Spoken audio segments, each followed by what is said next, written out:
Might be extra loud tonight because I'm not there to corral them. Okay, let's get started. So we've been going through this series on friendship. True friends don't blank, or true friends do blank, right? So today we are talking about gossip. Does this work? Okay, there we go. So what is gossip? Does anyone have a solution, a answer they would like to share? A guess, doesn't have to be right. Talking behind someone's back. Okay, talking behind someone's back. Anyone else? Talking about them. Yeah, talking about someone behind someone's back.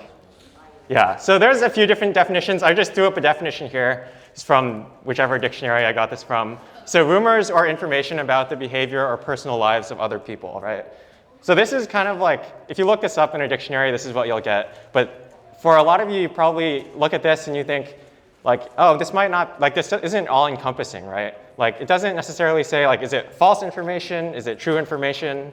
Like, did you hear these rumors, or did you hear these rumors from someone else who heard them from someone else who heard them from someone else? Are you saying it behind their back? Are you saying it in front of them? So there's like, it's a little hard to define personally. But, okay, we've got our definition, so let's have a quick pop quiz. So I'm gonna put up some scenarios. They'll just show up as like little boxes, and I want you guys to give a thumbs up if you think it counts as gossip, thumbs down if you don't think it counts as gossip. Okay, so there's a few of these. We'll start easy and then get a little bit harder, okay? I hope these animations work, because otherwise it's gonna be awkward. Okay, so this first one, we'll start easy. So your friend tells you that someone didn't make the basketball team, but it was only because the team captain doesn't really like them personally. You guys think gossip or not gossip? Okay, we have I don't have answers. This is for your personal deliberation. Okay, so we got a mix of thumbs up and thumbs down, right? Okay, next one. So let's say you just share a personal prayer request of your own with your small group. Okay, I see a few thumbs up, which is weird. This one is definitely a thumbs down. Just sharing prayer requests with your small group, totally fine, right? It is your personal opinion to some extent. Okay, this one. So you tell your friend that your mutually disliked classmate that you guys always just don't get along with, they failed their last math test. You guys think it's gossip or not gossip? Especially when this applies to the white girls. Okay, let's not talk about that. Okay, so I saw a lot of thumbs up and a lot of thumbs down, right? So next one, let's say you hear that the new kid at your school asked out their crush, but they got rejected, and you tell your friends, because it sounds kind of interesting, right? Thumbs up or thumbs down? Okay, let's say you're in your friend group, and you find out that two of the friends in your friend group started dating, right? And you just happen upon this information, but then you share it with the rest of your friend group, because you guys are all friends, right? Thumbs up or thumbs down? Okay, we're almost there. So now we're getting a little harder. So let's say you share someone else's prayer request with your small group. So it's not your prayer request, but let's say one of your friends told you a prayer request, and you share that prayer request with your small group. Are you sharing it with like a counselor? Okay, I see thumbs down, shrugs. I also, it's not necessarily clear, right? And this last one, let's say you share with your small group that someone that everyone in your small group knows, let's say someone from your school is struggling with something, and you share that as your prayer request to your small group. Yes or no? Okay, I see one particular yes, a lot of no's. Okay, so I didn't give you guys any answers, and that's because it's a little bit vague, right? So like, what is gossip? Like for the prayer request one, maybe it's a prayer request that, your small group can help gather around this person and pray for them. Or maybe you're just telling them because, you're a little bored and it seemed kind of interesting, right? So gossip, one of the reasons why I picked this lesson to teach on is because I think it's something that definitely comes up while we're in middle school, while we're in high school, and it definitely comes up while you're at work, and definitely when you're in college. So it's something that as Christians, I think it's a little bit hard to define, right? Because it's not in the 10 Commandments. It's like the Bible, we'll talk about it in a second, but the Bible doesn't necessarily even say don't gossip. Like you say don't murder, okay, murder you can kind of define pretty well. Honor your mother and father, maybe a little more vague, but you can still kind of get the idea, right? Gossip is a little bit more anomalous, let's say. So when I was thinking about how I wanted to teach this lesson, I decided that I wanted to try to reframe the discussion. Instead of okay, sorry, I forgot I have this. So let's say we have these two boxes, right? On one side, things we categorize as gossip, right? So we have like slander. Slander is basically like you say something that's not true about someone else intentionally to hurt their reputation. So let's say someone you don't like very much got a really good score on their math test, but you just don't like them, so you tell your friends like, oh, they probably cheated, even though you know they didn't cheat, right? That would be slander. So that's kind of gossip. Lying is kind of broader than gossip, but it can definitely be encompassed in gossip, kind of in line with slander. Let's say sharing other people's secrets, right? That's obviously gossip because you're breaking their trust. Talking about someone behind their back, someone else said that earlier. But let's say this other box, right? Let's say these are things that are the opposite of gossip, right? So let's say being trustworthy, right? Someone tells you a secret and you keep their secret for them, right? Or let's say you're encouraging someone, whether it's behind their back or not behind their back. Speaking the truth in love, this is a very Christian-y term, but just speaking the truth in a loving manner, right? Praying for someone. I think I have one more of these. Okay, yeah, and let's say you're in a situation where your friends are starting to gossip and you just opt out of that situation. You either walk away or put an end to it, right? So what would you put at the top of this box? So on the left, on your left, we have gossip, but what would you put at the top of this? It's like not gossip, right? What would you guys call it? Does anyone have any suggestions? What was it? Addressing gossip as a Christian. Yeah, so I guess broadly it's addressing gossip as a Christian, or it's kind of like this other thing, right? What's the opposite of telling the truth? It's lying and vice versa, right? I'd like to try to reframe this as, let's call this wisdom, okay? Wisdom's very broad again, but if I had to pick a opposite for gossip, let's just call it wisdom for now. So let's say instead of telling people or thinking to ourselves, okay, I need to not gossip, and trying to like rigidly define this thing of like, oh, it's talking about someone behind their back in a negative way that may or may not be true, then let's just try to reframe this. And I want you guys to think about, instead of, I can't do this, let's try to think about this as, let's use our words wisely. So what exactly does that mean? Yeah. Okay, so what does the Bible have to say about this? We're at church, so we should probably talk about the Bible. So it's kind of funny in that, as I alluded to, there isn't really a single book, chapter, or like subheading in the Bible that talks specifically about gossip in depth. It's mentioned a lot of times in the Bible, particularly in Proverbs, but at least as I interpret it, most of the time the Bible refers to the gossip or a gossip, as in someone who gossips a lot. They're not necessarily, or the Bible isn't necessarily talking about a particular verb of like this particular action, don't do this. It's more condemning the character of people who gossip a lot. So it's not necessarily like this thing you shouldn't do, but it's more of the character traits that lead someone to, let's say, talk about someone behind their back or slander them, right? So in Proverbs, then, if you guys are vaguely familiar with the Bible, you think Proverbs, you think of wisdom, right? Wisdom, I defined it earlier as the opposite of gossip. Another opposite of wisdom is you could qualify as foolishness or folly, right? And Proverbs is a great place to start for basically anything wisdom related. And then we'll also talk about this passage in James 3 that kind of talks about the power of our tongue and how to be wise with our words, as we talked about earlier. Okay, so Proverbs, I think one of the main takeaways that I had from kind of looking through some of the discussions of gossip in Proverbs is that gossip is as tempting as it is destructive. I thought this one was a kind of fun. All the verses, by the way, are from ESV because that's the Bible I use. But the words of a whisperer are like delicious morsels. They go down into the inner parts of the body.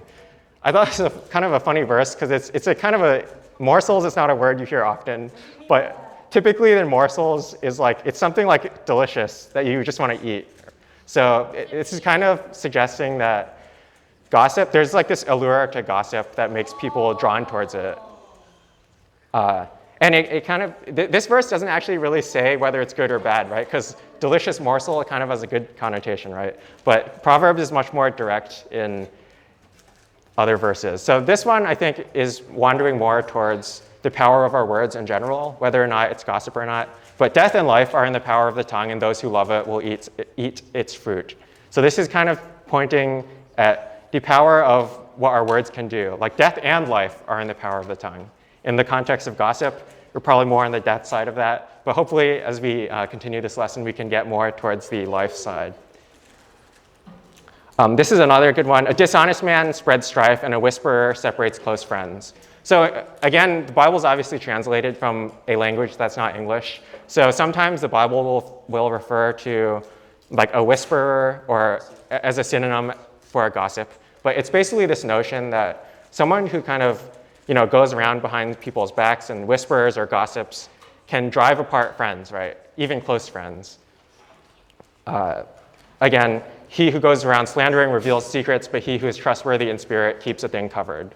And this is when you start kind of wandering into, not to say that the Bible is vague about this, but Proverbs, at least from my interpretation, Proverbs understands, or the writer of Proverbs understands that this is a nuanced subject, right? Like this doesn't necessarily say that the thing that is covered is true or false, or if it's a good thing or a bad thing, right? It's saying that whoever goes around slandering and like being loose with their tongue is going to reveal secrets, but he is trustworthy, keeps a thing covered. Again, whoever guards his mouth preserves his life. He who opens wide his lips comes to ruin. Again, this is not saying like, it's kind of suggesting that the person opening their lips is like kind of careless with their words. But again, it's kind of like, it's not just saying bad things will bring you to ruin, right? It's this person who is saying things without thinking about them, right? Or they're just very loose-lipped. I think I have a few more of these. There was only so many shapes in the Google Slides template, so I had to reuse some of them. But again, this is kind of, again, getting at that notion of there's I don't want to say you should keep things secret, because there are some things that you should shed light on, but there's a wisdom in controlling your tongue, let's say. So whoever covers an offense seeks love, but he who repeats a matter separates close friends. This is very similar to the language in Proverbs 16:28 on the left. And as you probably know, Proverbs repeats things that it finds are very important. And I probably should have found some really high number of the number of times gossip is mentioned in Proverbs, but I just thought of that now. But it's a lot of times, because I had the pick of the litter for verses. I think I have one more. And yeah, kind of moving into this like nuance of gossip, or nuance of the tongue, I guess, is whoever speaks the truth gives honest evidence, but a false witness utters deceit. So again, you can see like some of these verses, they're talking about like keep secrets, like don't speak unnecessarily freely, but obviously then the Bible's also, like speaking the truth is also a very important thing, whether or not you're revealing something or not revealing something. So there's this tension, right? The Bible doesn't contradict itself, but the Bible and God, of course, is very aware of these nuances of being a human, right? Okay, so let's move on to James. So this passage in James is very aptly named Taming the Tongue. And if you haven't made the connection yet, then gossip is obviously, there's a heart behind it, right? Like out of the overflow of your heart, your mouth speaks. But your mouth is like the final, like you shouldn't, you don't necessarily want to, like it's not okay to fester up all these like slandering or lying feelings. And as long as you don't say them, then it's fine. But the tongue is how all these things kind of get put out into the world. So James 3 kind of talks about that. Can you guys read this? Does someone want to volunteer to read this? It's your slide, you should read it. Jordan, would you like to read it for us? Yes, you would. You would like to read it for us. No. Okay. I use my Fifth Amendment right. Okay, I'll read it for us. Go ahead, James, thank you. Shh. Into the mouths of horses so they can obey us. We guide their whole body as well. Look at the ships also. Though they are so large and driven by strong winds, they are guided by a very small rudder, wherever the will of the pilot directs. So also the tongue is a small member, yet it boasts of great things. How great a forest is set ablaze by such a small fire. And the tongue is a fire, a world of unrighteousness. The tongue is set among our members, staining the whole body, setting on fire the entire course of life, and setting on fire by hell. For every kind of beast and bird, of reptile and sea creature can be tamed and has been tamed by mankind, but no human being can tame the tongue. It is a restless evil, full of deadly poison. With it we bless the Lord, our Lord and Father, and with it we curse people who are made in the likeness of God. From the same mouth come blessing and cursing. Okay, thank you. Yeah, so honestly, as I was thinking about this lesson, I was like, this passage and the passage which we'll read after it, like the rest of James 3, feel very apt for this discussion. But especially after doing IBS so much, there's probably like 6 months of lessons you could do on just this passage that I'm going to try to cram into 10 minutes. But I think the takeaway that I want you guys to think about from this passage is the tongue is a very powerful thing, right? Like people say like sticks and stones may break your bones, but words will never hurt you, right? But I think we all know in today's society that that's pretty far from the truth, right? Your tongue is capable of a lot of things, right? Like it draws this analogy of the rudder of a ship. So you can think of your body or even just your life, the path of your life, and your tongue is the rudder that's going to steer you where your life will go. Honestly, it's kind of it's pretty sobering to think of, right? Like it says, the tongue is capable of staining the whole body and setting on fire the entire course of life. And the tongue is set on fire by hell, which is a pretty, I mean, I don't even know how to necessarily unpack that all the way, right? But I think it's something I want you guys to think about of like, you go to school with your friends, you guys chit-chat, whatever, I chit-chat, yap, whatever you want to call it, right? And I'm not saying that you guys should be like a recluse and super introverted and just be scared of speaking, right? But I think something that's important is that like your words are not powerless, right? Whether it's gossip, whether it's whatever you want to call it, your tongue has power, and you need to, as you mature, a big part of that is learning how to control your tongue, I guess. I like the end of this verse in that with it we bless our Father, the Lord our Father, and with it we curse people who are made in the likeness of God. I think this is it's a pretty straightforward verse, but I think the implications are very significant, right? Because we when I occasionally, not so occasionally, scroll the internet and see jokes about like, it's like, oh, like when the person you just cursed out while you're driving turns into the church parking lot with you on Sunday morning, right? It's kind of a joke, kind of not a joke, but it's like we have a tendency to, our mouth is kind of the first thing that receives our impulses, whether it's positive emotions, negative emotions, our mouth is how that comes out. So learning to manage that, I think, is kind of what I'm trying to pivot us towards. Instead of like thinking about, oh, does this thing I'm about to say to my friends count as gossip? Does it not count as gossip? Like, oh, it's true, so is it gossip? I want us to start thinking about like, okay, if I share this information with my friend, whether or not it's true, like how will that affect them? How will it affect maybe the person that the information is about, if it's about someone else? How will it affect my friend group? And kind of stuff like that, right? It's not really important whether you can slap a label on it and call it gossip. What's more important is kind of are you speaking it out of love? Like, what are these words going to do to the people who are hearing them and the people who are hearing them will interact with throughout their day? Okay, so, what are we supposed to do about this? We're kind of, the tongue's, okay, we get it. The tongue's like this scary thing, we need to control it, but how do we control it? Like, how do we use our words wisely? If we're not gonna gossip, what should we be doing instead? So this is the rest of that passage. I'll read this. So James 3:13 through 17, wisdom from above. These are like the subheaders in ESV at least. Who is wise and understanding among you? By his good conduct, let him show his works in the meekness of wisdom. But if you have bitter jealousy and selfish ambition in your hearts, do not boast and be false to the truth. This is not the wisdom that comes down from above, but is earthly, unspiritual, and demons. Might have forgot a word there when I typed this. For where jealousy and selfish ambition exist, there will be discord and every vile practice. But the wisdom from above is first pure, then peaceful, gentle, open to reason, full of mercy and good fruits, impartial and sincere.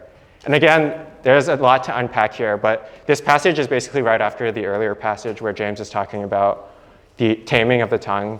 And this is kind of James's answer to that. So basically he's kind of saying here, at least by my interpretation, like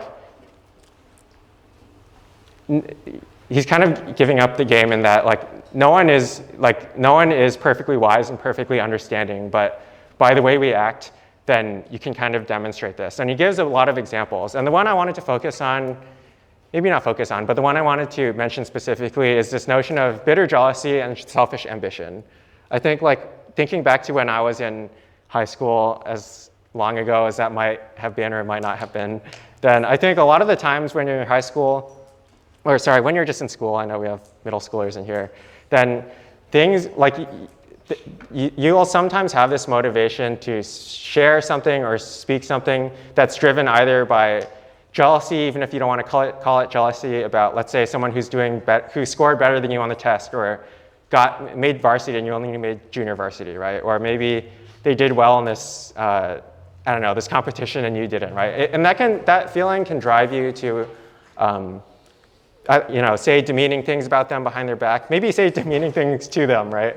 But I think that is an emotion that you want to try to keep a hold of, right? Because jealousy, like selfish ambition, kind of come from a place where it's a dangerous road to go down, right? Because you're basically saying that I'm falling short of being enough, and you're defining enough as getting the highest score on your test or getting placed highest on your sports team or musical ensemble. And yeah, do not be boastful, don't be false to the truth. I think those are a bit more, maybe a bit easier to understand. But yeah, it kind of doubles down on this jealousy and selfish ambition thing, and that's kind of where I went with that. And that, like, where you have jealousy and selfish ambition, you're gonna also have discord and a lot of other things that will come out of that, right? So similar to how your mouth kind of, out of your mouth, like the overflow of your heart comes out of your mouth. That's kind of what this is saying. Like if you have jealousy and selfish ambition deep down, it's eventually going to manifest in discord and gossip and a lot of these things that kind of we've talked about in terms of being, let's say, unwise with your words. And then this last verse is kind of like, it's a aspirational verse, I guess, but wisdom is from above is first pure, then peaceable, gentle, open to reason, full of mercy and good fruits, impartial and sincere. So I think I'll talk about this on our last application slide, but let's say like these are kind of good examples of maybe some like a list of things you should consider before you say something, right? Like is what I'm about to say pure? Is it peaceable, gentle, open to reason, full of mercy? And they kind of like slip in impartial here because I think that's very important, but they kind of slip it in with these other things. Because not everything you say necessarily needs to be nice, right? But none of these things qualify, or none of these, like nice is not on here, right? Not to say that you shouldn't be nice, but these are some things that you should maybe think about in terms of like, okay, is what I'm going to say sincere, right? Whether or not the words literally mean something positive, is the heart behind your words sincere, impartial, or full of mercy, etc. What about First Amendment? Okay, that's a topic for another day. Okay, so let's get to applications. So I think some low-hanging fruit, right? No one's going to say, oh, slandering and lying is fine, right? So I think out of the bat, those things I think are what people traditionally will easily identify as gossip, right? So don't do that. I don't need to go into this that much farther. If you need someone to explain why slandering or lying is bad to you, ask your counselor. The second one is what I wanted to focus on in terms of before you share something, what's your motivation? You'll notice I think one of the other reasons I wanted to talk about this is because I think in church, especially in like small groups with either high school, middle school, or young adult college students, sometimes the line between gossip and sharing can get kind of blurred in terms of like, oh, I'm sharing this prayer request like either about someone, or you're sharing a prayer request that just, sometimes you can be motivated by, I guess not the right motivations, right? So are you sharing something because you want to fit in or because you want to be like in the know? Or are you sharing something out of a genuine concern for this other person, genuine concern for yourself? Or like, is it something from sincerity, or is there another reason why you're sharing something, right? And I think this second question is a good one to consider because me personally, I think gossip can be gossip whether or not the information is true or false. Because I think it depends on why you're sharing the information. Like, let's say someone failed their test, right? Like, it's a statement of fact, oh, they didn't pass their test, but just because it's true doesn't mean you can't be saying something very hurtful about that person or to that person. So yeah, I guess I just want to encourage you guys to think about your own motivation for why you're sharing something. And again, selfishness and ambition, like, am I sharing this or am I telling this person this to make myself look better, to make someone else look worse, or to like play with the social standings? Sometimes it can just seem like just a one-off word that just comes to you, right? But a lot of the times in those things kind of come from deeper seated either insecurities or selfishness, those kinds of things. This third one I put in here because it's kind of, I wrote it as guard your tongue. And what I mean by that is like, if you're in doubt of whether something is gossip or not, just err on the side of don't share it, right? Like, you'll never go wrong. No one has ever, like, I don't want to say ever, but like, it's like 99% of the time you'll cause trouble by sharing something versus not sharing something. So if you're in doubt about whether, like, oh, would Ryan qualify this as gossip, or more importantly, whether would God be like approving of me sharing this, just err on the side of no, because you can always share information later, right? But once you say something, share someone's like personal thing or a secret, it's out there, right? You can't pull it back. People use the analogy of like tube of toothpaste. You squeeze it out, you can't really squeeze it back in.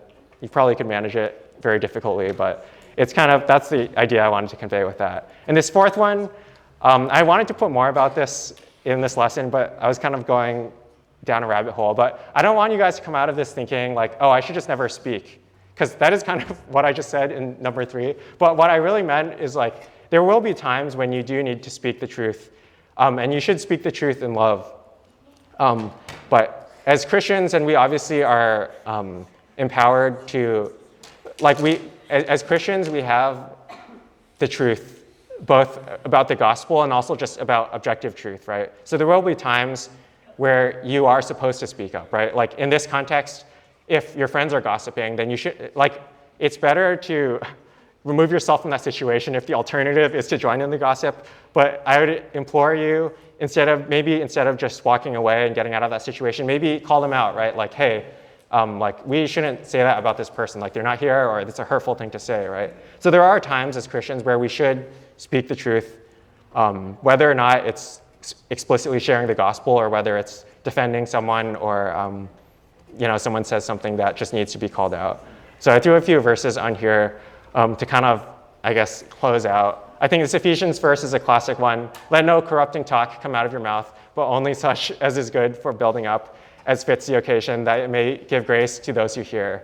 I think, funnily enough, then Sarah and I are doing our premarital counseling, and there was like, we just did this chapter on communication, and a lot of these verses kind of, I mean, they're basically straight out of the book that we're going through, because like this, the issue of taming the tongue is an issue that you will face from middle school until you're old and gray. Because like in middle school, it'll be with your friends. In college, it might be with your friends, your teachers, your professors. At work, it'll be with your coworkers, with your boss. If you get married, it'll be with your spouse, with your kids, and basically for the rest of your life, right? So it'll look different in different stages of your life, but like you will always have to, I mean, ideally you get better at it as you get older, but this is something you'll always have to keep an eye on. So yeah, I thought it was kind of coincidental in timing. Okay, this second verse, let your conversation be always full of grace, seasoned with salt. There's a lot to dig into about like, what does it mean to be seasoned with salt? What does it mean to be full of grace, right? But the concept is basically just like, let your speech be edifying to other people, right? Seasoned with salt is something that makes something palatable, right, for other people. And then this last one was kind of more targeted towards number 4, and that preach the word, be ready in season and out of season, reprove, rebuke, and exhort with complete patience and teaching. And yeah, there's a lot to unpack with that, but I guess this is kind of emphasizing, like, the Bible does tell us that we have to be ready to speak, but we should be ready to speak if we're speaking from wisdom, right? And we're reproving, rebuking, exhorting out of a place of, let's say, patience and teaching in this case. But yeah, so I mean, if I had to wrap it up, guard your tongue and speak the truth in love when you have to.